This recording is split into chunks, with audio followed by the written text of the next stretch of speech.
Hello. Hello. हाँ जी। सतसाहिब sir. सतसाई Bhagat ji. पवन दास जी बोल रहे हैं आप? हाँ जी। सर मैं पूछ रहा था कि मेरा तो डीजे बजाने का काम है। जी। सर तो क्या मैं मेरा डीजे बजाने का काम है, मैं नाम दीक्षा ले लिया हूँ। गुरुजी की चाह बहुत ज्यादा थी मुझे और जाने अनजाने में नाम दीक्षा ले लिया हूँ। क्या मैं डीजे बजाने का काम नहीं कर सकता हूँ अपना? नाम दीक्षा कब ली थी? 2-2.5 महीना हो गया। नाम दीक्षा से पहले आपने अपनी ये समस्या जहाँ भी आपने नाम दीक्षा ली वहाँ बताई? बताया था क्या बोले? जी कि आदेश आने के बाद नाम दीक्षा दूंगा, तो फिर मैंने वहाँ पे कह दिया था कि दे दो मेरे को, तो अब नाम दीक्षा गुरुजी जो करेंगे वो करेंगे, अब वही परमात्मा जी के हाथ में है। अगर ऐसा समय आ गया तो मैं अपना काम भी छोड़ दूंगा, और मेरे घर पे ये तो काम है, तो मैं क्या काम नहीं कर सकता हूँ? देखिए भगत जी, ऐसा है, ये छोड़ना ही पड़ेगा। क्यों छोड़ना पड़ेगा? क्योंकि ये एक बकवाद है। ये समाज को बिगाड़ने का काम करती है। समाज में अश्लीलता फैलाता है डीजे, फिल्मी गाने, डीजे, ये समाज में अश्लीलता फैलाते हैं। और भक्ति मार्ग का इन बकवादों से कोई लेन देन नहीं है। इस काम को आपने यदि भक्ति पे सफल होना है तो आपने छोड़ना ही पड़ेगा भगत जी। मेरे घर में मेरे जीजा जी ले रखा है डीजे, इसलिए मैं पूछ रहा था। देखिए तो कई बार मेरे आपके को काम भी करने के लिए चले जाना पड़ जाता है। ना ना ना, देखिए आपके जीजा जी ने डीजे ले रखा है, ये आपके जीजा जी की समस्या है। अब वो डीजे बजाने के लिए किसको लाएंगे किसको नहीं लाएंगे, लेकिन आप यदि भक्ति मार्ग में आ गए हैं और आपको वास्तव में भक्ति करनी है तो आपने भगत जी इस बकवाद से दूर हटना पड़ेगा। आपने जैसे सामान लेके कहीं साइड बैठ भी नहीं कर सकते क्या? जैसे सामान लेके कहीं से आया और कहीं भी लेके जा रहा है तो लोड वोड करवा नहीं सकते? जैसे सामान लेके आ गया घर पे कहीं से गाड़ी के अंदर, फिर वो सामान वामान भी उतार नहीं सकते क्या गाड़ी के ऊपर? उसमें कोई दिक्कत नहीं है। अगर डीजे कहीं जा रहा है, आपने अगर उसमें मदद करनी पड़ रही है, सामान लोड करना पड़ रहा है, सामान उतारना पड़ रहा है, तो वो एक घर का मेहनत का काम है। उसमें आपको कोई दोष नहीं है, वो आप जी कर सकते हैं। लेकिन आपने डीजे के साथ में जाके जो भी प्रोग्राम है उस प्रोग्राम में ना ही तो आपने जाना है ना ही आपने वो डीजे बजाना है। अच्छा, और जैसे मैं यहाँ पे काम करता हूँ, नौकरी करता हूँ जयपुर के अंदर, मैं बिहार के रहने वाला हूँ, किसी घर में नौकरी करता हूँ मैं। अगर कोई खाना वाना बनाता है, कोई पूजा वूजा भी करना पड़ जाता है, उधर पूजा करना नहीं पड़ता, मैं नहीं करता हूँ पूजा, मतलब वो लोग करते हैं, मैं काम करता हूँ, मेरे को बोलता है कि खाना बना दे, और जैसे खाना बनाता हूँ मैं, वो जाके भोग लगा देते हैं, तो उसमें मेरी कोई गलती है क्या? काम क्या करते हो आप वहाँ पे? घर का काम करता हूँ जी। तो घर का काम में तो खाना बनाना भी आता है ना? हाँ, तो तो खाना भी आपका बनाना काम पड़ता है। केवल खाना बना के देने का है। आपका काम खाना बना के देने का है। उस खाने को वो चाहे पूजा में काम लो, चाहे पेट भरने के लिए काम लो, वो उनका काम है। आपने अपनी मेहनत मजदूरी समझते हुए, आपने अपनी जिम्मेदारी समझते हुए, अपनी नौकरी करते हुए आपने केवल खाना बना के देना है, जो भी वो बनवाए। खाना केवल वेज बनाना है, नॉन वेज नहीं बनाना। अंडे, मीट, चिकन वगैरह बिल्कुल भी नहीं बनाना है। नहीं, ये सब तो नहीं बनाते, और वो लोग खाना बना के फिर चढ़ा देते हैं। वो उनकी मर्जी है, वो उनकी मर्जी वो है खाना भगत मेरे को जी। खाना पड़ता है ना, वो बाकी उधर तो चढ़ा के फिर उनको बच्चों को दे देता है वो खाना, फिर बाकी जो बच जाता है तो वो खाना मेरे को भी खाना पड़ जाता है। देखिए भगत जी, बात ऐसी है, यदि कोई धार्मिक अनुष्ठान है उनका, तो उस धार्मिक अनुष्ठान वाले दिन आपने वो खाना नहीं खाना है। बाकी आप अपना अलग से बना के खा सकते हैं, या जब भी आप खाना बनाते हैं तो उस खाने में से पहले आप अपने लिए थोड़ा सा निकाल के साइड में रख लीजिए और आप परमात्मा को भोग लगा के खा लीजिए। वो खाना नहीं लगाने देती है, मजबूरी अलग है, क्या करें बताइए, समझ में नहीं आ रहा। कोई बात नहीं भगत जी, कोई बात नहीं है। यदि आपकी ऐसी कोई मजबूरी है और वहीं आप रह रहे हो तो आप उसमें से खाओ, लेकिन आप अपने परमात्मा को पहले आप जी भोग लगा देना, जो भी आप अपना जो थाली में निकालो ना। हाँ, भोग लगाते पर मेरे को आरती तो करना ही नहीं आता है। आरती आपको पढ़ना नहीं आता? नहीं, पढ़ना नहीं आता है मेरे को। कोई बात नहीं, अगर पढ़ना नहीं आता है तो मोबाइल तो होगा आपके पास। मोबाइल है तो मोबाइल में आप YouTube में लिखेंगे कि अनदेव की आरती संत रामपाल जी महाराज, तो एक 4 मिनट की अनदेव की आरती आ जाएगी। उसको आप डाउनलोड कर लो और आप उस आरती को मोबाइल में चला दिया करो। अपने लीड लगा के कान में भी सुन सकते हो। खाना जैसे खाना खाते समय थोड़ा सा गुरु जी के नाम से अलग से रख देंगे, फिर खाना खाने के बाद उसको भी खा लेंगे, है ना? देखिए भगत जी, आप वहाँ पे नौकरी कर रहे हैं तो ये आपकी मजबूरी है। खाना तो आपको खाना पड़ेगा, जाओगे कहाँ? वही तो मेरी ठीक है, मजबूरी अगर है किसी ये तो दूसरे का प्रोग्राम हो तब तो हमें नहीं खाना, लेकिन आप वहीं पे काम कर रहे हो तो हमने पूजा पाठ में तो कोई हिस्सा लेना नहीं है। रही बात नहीं। खाने की, यदि हम अलग से निकाल सकें तो बहुत अच्छी बात, यदि नहीं निकाल रहे हैं तो जो बचा हुआ जो खाना है, देखिए वो लोग भोग लगाने के लिए थोड़ा बहुत खाना निकालते हैं। हाँ, तो जो निकाल भोग लेते हैं, पहले लगाने, निकाल के जाके लगा देते हैं। हाँ मैं तो कितना मना भी कर देता हूँ। कोई बात नहीं, भोग लगाने के लिए वो जो खाना निकालते हैं ना, आपने वो भोग के लिए थोड़ा सा निकाला हुआ खाना में से कुछ नहीं खाना, बाकी जो पीछे जो बचा हुआ है उसमें से आप अपना अलग से निकाल के परमात्मा को भोग लगा के मालिक की आरती बोल के फिर आप उसको खा लीजिए। अच्छा, और वैसे डीजे नहीं बजाना है। और घर पे कोई दिक्कत हो जाती है फिर सब नाराज हो जाएंगे अगर नहीं काम करूंगा तो। क्या हम 3 भाई हैं तो काम वाम नहीं करेंगे तो मेरी मम्मी नाराज भी हो जाती है ऐसे। काम भगत जी कोई डीजे का थोड़ी है दुनिया में, पूरी दुनिया डीजे बजा के थोड़े पेट भर रही है। और डीजे ना बजाने से आप सोच रहे हो घर वाले दुखी हो जाएंगे, नाराज हो जाएंगे, और डीजे बजाने से अगर आपका भगवान नाराज हो गया तो जी नहीं, फिर क्या होगा? तो नाराज नहीं होना चाहिए। बताओ, घर वालों को राजी रखना है या परमात्मा को राजी रखना है? परमात्मा पहले राजी होना चाहिए। परमात्मा राजी है तो सब राजी है। डीजे बजाने के लिए तो आप कभी कभार जाते होंगे, रोजाना थोड़ी जाते हैं। नहीं, रोजाना नहीं जाते, कभी कभार जाते हैं। जैसे कोई त्योहार वार हो जाता है तो त्योहार में जाना पड़ जाता है, और शादी भाई की होती है तो उनमें भी बजाना पड़ जाता है। और आप जब डीजे बजाने जाते हो तो आपको कुछ पैसा भी मिलता होगा, 1000-500 रुपए? मुझे नहीं मिलता है, बस काम है मेरा। तो मम्मी को पैसे तो मिलते हैं, पर मेरा जीजा जी लेते हैं और उसमें मैं काम के हिसाब से करता हूँ और वो पैसे मेरे मम्मी को जाके दे देता है। हाँ, तो आपने अब नहीं करना है, ना काम करना है, चाहे वो कितना ही पैसा दे कितना ही ना दे। उसको बोलो भैया जितना मुझे देते हो इतने में अपना कोई और आदमी कर लो। मुझे तो नहीं देता है, पर मेरा घर में ही रहता है ना। तो हाँ, तो आपने नहीं जाना, थोड़ा सा संघर्ष आपने करना पड़ेगा। देखो भगत जी, आप युवा हो और परमात्मा कहते हैं रण भक्ति और दान तीनों काम जवान। अगर आप युवा होकर भी इस परमात्मा के मार्ग में संघर्ष नहीं करोगे तो भगत जी फिर दूसरों से क्या उम्मीद की जाए? परमात्मा के लिए लोग तो दुनिया से लड़ गए बड़े भैया। मंसूर जैसों ने अपना अंग कटवा लिया, आज हमारे पास तो वो नौबत भी नहीं है। हम क्या थोड़ा बहुत वैसे शाब्दिक संघर्ष भी नहीं कर सकते, बोल भी नहीं सकते उनको? जीजा है, नाराज हो जाएगा, अपनी कौन सी भैंस खोल लेगा, लेकिन भगवान नाराज हो गया तो जन्म नरक बन जाएगा।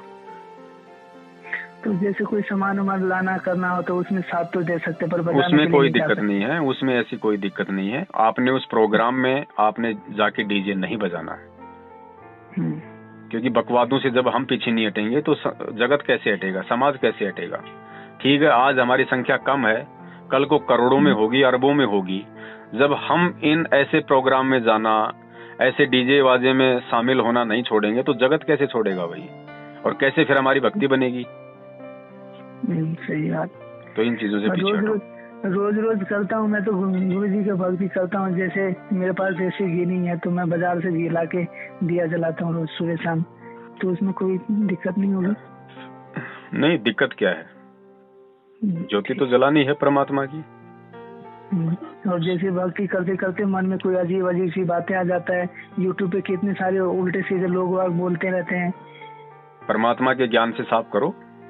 अगर कोई उल्टी सीधी बात आ जाती है तो परमात्मा का सत्संग भी सुनो, 1 घंटा आधे घंटे, सारा मैल साफ हो जाएगा। मैं तो पूरा दिन लगा के रखता हूँ, मेरा काम भी होता रहता है और हेडफोन लगा के रखे रहता हूँ। देखो भगत जी, पूरा दिन सत्संग सुनना एक अलग बात है, और आधा घंटा सत्संग सुन के 15 मिनट उस पर चिंतन करना बहुत बड़ी बात है।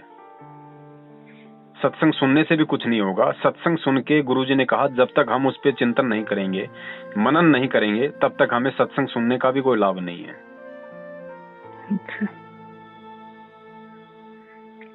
सुनते हो अच्छी बात है, लेकिन जितना सुनो थोड़ा बहुत उस पर मनन भी करो। परमात्मा जो कह रहे हैं वाणियों के माध्यम से, कहानियों के माध्यम से, तो हमने उस पर चलने की कोशिश भी करनी है।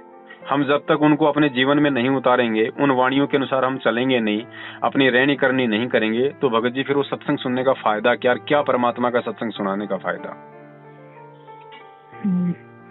और जैसे हमारे गांव में एक रिवाज हो जाता है मम्मी को प्रणाम करना, और कोई मेरे को प्रणाम भी कर लेता है। किसी को मैं फोन करता हूँ तो प्रणाम कर लेता है मेरे को, तो उसमें कोई आपत्ति नहीं है ना? प्रणाम तो सभी को करना बड़े भैया। हाँ, प्रणाम तो सभी को करना है, प्रणाम में कहाँ दिक्कत आ रही है? मम्मी को जैसे गोर पैर वैर छूना पड़ जाता है, जैसे प्रणाम करना पड़ जाता है फोन पे। देखो, फोन पे प्रणाम कर दो। फोन पे प्रणाम करने का मतलब ये नहीं है कि आप मम्मी को दंडवत कर रहे हो, उनके पैर छू रहे हो। प्रणाम का मतलब होता है झुक के नमस्कार करना। और जब मम्मी के पास में सामने जाओ या किसी और के सामने जाओ तो अब हमने उनके पैर नहीं छूने हैं, ये हमने थोड़ा सा ध्यान रखना है। को थोड़ा समझा दो कि मम्मी इसमें आपका ही नुकसान है, मैं आपके पैर छूऊंगा, आप मुझे आशीर्वाद दोगी, आप मुझे आशीर्वाद दोगी, आप मुझे इसीलिए तो आशीर्वाद दे रही हो कि मेरा भला हो। और मेरा भला होगा कैसे? आपके पास जो थोड़ी बहुत भक्ति वो मेरे अंदर आएगी। तो मम्मी मैं तो आपको उल्टा नुकसान में डाल रहा हूँ ना, तो ऐसा काम क्यों करो? जब मैं भगवान की भक्ति कर रहा हूँ, मुझे आपके आशीर्वाद की जरूरत नहीं है, क्योंकि भगवान से बड़ा आशीर्वाद किसी का है नहीं। तो आप फिर फालतू में क्यों अपनी एनर्जी, क्यों अपनी थोड़ी बहुत यदि कोई भक्ति है आपके पास में, क्यों उसको आप नष्ट करते हो? आप भी परमात्मा की भक्ति करो, फिर आपको ना किसी के प्रणाम की जरूरत पड़ेगी, ना किसी के आशीर्वाद की जरूरत पड़ेगी। थोड़ा सा समझाओ भगत जी, उनको भी समझाओ। आपका वीडियो बहुत अच्छा लगता है मेरे को, इसलिए मैं नंबर निकाल के आपसे बात किया। आप सारे समाधान बता देते हैं ना, इसलिए। तो उधर भी फोन किए थे, 4 नंबर पे भी फोन किए थे, उसने बोला था कि इतना तो गुरुजी बोलते थे काम की समझकर, काम अपना रोजगार समझकर बजा सकते हैं। मैंने कहा पूछ लेते एक बार पवनदास जी से भी। डीजे का बिल्कुल नहीं करना, क्योंकि भगत जी ये व्यर्थ की परंपरा है। फिर तो भगत जी फिर तो दिवाली मनाने में क्या दिक्कत है? फिर पटाखे छोड़ने में कहाँ दिक्कत है? जब डीजे बजा सकते हैं तो फिर तो फिल्मी गाने भी सुन सकते हैं भगत जी, हम फिल्में भी देख सकते हैं, फिर दिक्कत कहाँ है? वही तो है कि नहीं? ये भगत जी फालतू के ढोंग है, ये चौंचले हैं, ये मन का आनंद है। और हम इन चीजों से पीछे नहीं हटेंगे तो ना ही तो हमारी भक्ति बनेगी, ना परमात्मा प्रसन्न होगा, और ना ही धीरे धीरे समाज से इन चीजों का खात्मा होगा। और तीसरी बात, सतगुरु के वचन की अवहेलना हो जाएगी, क्योंकि मालिक ने कहा कि ना हमें गलत काम करना और ना हमें गलत काम में सहयोग करना। तो डीजे बजाना कोई अच्छा काम तो है नहीं। तो थोड़ा पीछे हटो, थोड़ा संघर्ष करो। देखो, थोड़ा बोलना शुरू करो, लेकिन प्रेम से, ज्ञान से, पर पहले परमात्मा से प्रार्थना करके कि हे परमेश्वर, आपका दास आपके ज्ञान आधार से, आपके आशीर्वाद से थोड़ा सा संघर्ष करने जा रहा है, परमात्मा हिम्मत देना। परमात्मा पीठ पीछे खड़ा है भगत जी। और एक बार यदि आप बोल दोगे, देखिए भगत जी, जब तक आप अपने जीजा जी को या कोई भी संकट परेशानी ऐसा आपके सामने उत्पन्न होता है, जब तक आप उसके सामने बोलोगे नहीं, आवाज नहीं उठाओगे, तो हर बार वो लोग आपको परेशान करेंगे, हर बार आपको दबाएंगे। और एक बार यदि आपने संघर्ष कर लिया, दिल टाइट करके उनको बोल दिया कि देखिए जी, मैंने गुरुदेव से नाम दीक्षा ले रखी है और मेरे गुरुदेव के नियमों में इस तरह की जो चीजें हैं वो वर्जित हैं, तो मैं ये डीजे वगैरह नहीं बजा सकता, वहां जाके आप अपना सिस्टम देख लीजिए जैसा आपको उचित लगे। एक बार हो सकता है आपके जीजाजी को बुरा लग जाए, लेकिन आप बार बार के दबाव से आप बच जाओगे, दोबारा आपको नहीं कहेंगे वो लोग। और मैं वैसे तो बाहर ही रहता हूँ एनी टाइम। मैं मतलब 2 महीने, 1 महीने, 3 महीने, 4 महीने घर पे रहता हूँ, बाकी तो बाहर ही आ जाता हूँ। मैं बजाने का काम ही कुछ नहीं रहता है। अभी घर पे वो लोग रहते हैं, वो लोग अपना बजाते हैं। और मैं कहता भी हूँ कि गुरु जी के भक्ति बहुत सच है, और उनकी ज्ञान सुनने में ही आदमी का दिल धड़कने लग जाता है। आप लोग सुनो तो बोलते हैं कि नहीं तुम लोग पागल हो गए, वैसे वैसे। हम पागल है, कोई दिक्कत नहीं है, आप लोग अपना काम करो, हम अपना काम करते हैं। देखो, भगत हमेशा पागल ही दिखाई देता है भगत जी, और भगत दुनिया के लिए पागल ही होता है। हाँ। परमात्मा कहते हैं, अकल अलुणे दीखते ये सर्व अकल के मूल, हरदम रटे हरि नाम को झूले अनहद झूल। दुनिया को भगत हमेशा पागल ही नजर आता है भगत जी, क्योंकि भगत की क्रियाएं दुनिया से डिफरेंट होती हैं। सही बात। तो थोड़ा हिम्मत करो, आप युवा हो, जवान हो, और परमात्मा के मार्ग में अगर आप जैसे युवा भगत भी यदि ज्ञान का प्रयोग नहीं करेंगे, संघर्ष नहीं करेंगे, तो भगत जी हमारी जो बहनें हैं, जो बुजुर्ग हैं, उनसे हम क्या उम्मीद करें फिर? ये परमात्मा धरती पे आया हुआ है, परमात्मा चाहता है कि मेरे बच्चे जल्दी समझें, जल्दी इस ज्ञान पे चलें, ताकि पूरी दुनिया में ज्ञान का प्रचार हो, प्रसार हो, दुनिया उनकी शरण में आए। और हम उनकी शरण लेके अगर थोड़ा सा अगर लोका छिपी खेल खेलेंगे, तो परमात्मा भगत जी फिर हमारे प्रति क्या परमात्मा सोचेगा बताइए? कोशिश करो भगत जी, मेहनत करो, परमात्मा की दया से थोड़ी सी हिम्मत करो, फिर परमात्मा साथ में है। देखो भगत जी, 600 साल पहले मीराबाई संघर्ष कर गई लड़की होके, आज क्या नहीं कर सकते भगत जी? हम सब कुछ कर सकते हैं। आज तो प्रशासन ने ऐसे ऐसे धाराएं, नियम बना दिए हमारे हक में कि कोई जबरदस्ती नहीं कर सकता हमारे साथ में। संविधान ने हमको स्वतंत्रता की अभिव्यक्ति दी हुई है, हम जो चाहे काम करें, जो चाहे ना करें, जो संविधान के अंतर्गत हो। जबरदस्ती कोई हमारे साथ नहीं कर हो गया है। सकता। मेरा बीबी भी बहुत नाराज हो गया इस बात से कि आप गुरु जी की पूजा क्यों करते हो, क्यों नहीं छोड़ देते। और जिस दिन से मैंने नाम लिया उस दिन से तो इतना बुरा टाइम शुरू हो गया मेरा, तो मैं बता नहीं सकता हूँ भगत जी आपको। बुरा टाइम शुरू नहीं हुआ, वो आपका बहुत अच्छा टाइम शुरू हो गया भगत जी। ये हमें लगता है कि मेरा बुरा समय शुरू हो गया, बीवी नाराज हो गई, माता पिता नाराज हो गए, रिश्तेदार मुंह चढ़ाने लग गए। वो हमारे लिए बहुत अच्छा समय आ गया, इसका रिजल्ट आपको बाद में मिलेगा। यही बस। देखो हमारे को अगर कोई फोड़ा हो जाता है, हम डॉक्टर के पास जाते हैं। जाते किस लिए? ताकि हमारे को आराम मिले, डॉक्टर हमारा ऑपरेशन करे, हमारे को रोग मुक्त करे। लेकिन वो ऑपरेशन करने के लिए, आपको रोग मुक्त करने के लिए जब डॉक्टर फोड़े का चीरा लगाएगा तो दर्द होता है कि नहीं होता? तो वो दर्द हो रहा है तो उसमें भी हमारा भला है, क्योंकि वो चीरा लगाएगा तभी तो मवाद बाहर निकलेगी, तभी तो वो फोड़ा ठीक होगा। तो वो कर हमारे अच्छे के लिए रहा है, लेकिन फिर भी हमें दर्द हो रहा है। तो गुरुजी ने बताया कि भाई तुम भक्तों की तो ऊंट जैसी आदत हो गई। गुरुजी ने बताया कि ऊंट जो होता है ना, ऊंट के ऊपर आपने सामान रखो, आप सामान रखोगे तब भी वो बोलता है, और सामान उतारोगे तब भी उसी तरीके से रेंगता है। तो गुरुजी कहते हैं कि तुम्हारे को तो चाहे लाभ मिले चाहे हानि मिले, चाहे भगवान तुम्हारा अच्छा करे तुम्हारा बुरा करे, तुम्हारी तो आदत हो गई भाई। तो थोड़ा परमात्मा के ज्ञान आधार से चलना भगत जी। ये समस्याएं सबके सामने आती हैं, किसी को किसी प्रकार की समस्याएं, किसी को किसी प्रकार के संघर्ष से गुजरना पड़ता है। हिम्मत हमने करनी पड़ेगी, क्योंकि हिम्मत के लिए परमात्मा ने हमें तत्व ज्ञान दे रखा है, और मालिक का जो पावर है, समर्थ की समर्थता हमारे साथ में है। इतना विश्वास हमें रखना पड़ेगा। मीराबाई भी अगर अपने देवर को खुश करती, अपने माता पिता को खुश करती, समाज को खुश करती, तो आज गुरुजी मीराबाई के कहानियां सुनाते क्या? नहीं। भक्ति मार्ग में भगत जी वीरों की कहानियां सुनाई जाती है, कायरों की नहीं। तो हम क्यों, आने वाली पीढ़ियां जब आएंगी इस भक्ति मार्ग में, तो आज जो घटनाएं घटित हो रही हैं, यही घटनाएं तो आगे एग्जाम्पल बनेंगी। तो हम क्यों भगत जी उन आत्माओं के सामने ऐसा उदाहरण पेश करें, ताकि वो आत्माएं कहें कि देखो नालायक को भगवान साक्षात मिले थे आके, गुरुदेव ने उनको ज्ञान दिया। क्योंकि उस समय तो गुरुजी होंगे नहीं, जब हजारों साल मार्ग चलेगा और 100-150 साल बाद में तो गुरुदेव होंगे नहीं यहाँ पे शरीर रूप में। तो वो आत्माएं हमारे लिए कहेंगे कि देखो उस समय उनको गुरुदेव साक्षात मिले, परमात्मा इतने वर्षों तक धरती पे रहे, उनको इतना ज्ञान दिया, ऐसे ऐसे चमत्कार किए, और फिर भी वो नालायक आत्माएं देखो संघर्ष नहीं कर पाई। तो भगत जी देख लो आपको क्या करना है। नहीं जी, बिल्कुल समझ जाना चाहिए हमें, तो अभी सतर्क हो जाना चाहिए। सतर्क हो जाएंगे और थोड़ा सा परमात्मा का सत्संग पे थोड़ा चिंतन मनन करेंगे तो एक आत्मिक पावर आती है भगत जी, और परमात्मा की विशेष पावर हमारे अंदर प्रवेश करती है। क्योंकि जब हम चिंतन मनन करेंगे तो भगत जी इसका मतलब हम परमात्मा को गहराई से जानने की कोशिश कर रहे हैं। तो परमात्मा को हम अपने दिलो दिमाग में उतारेंगे तभी तो गहराई से सोचने का वो प्रयास करते हैं। तो फिर परमात्मा की विशेष पावर हमारे अंदर आती है चिंतन मनन से। ठीक है जी सर।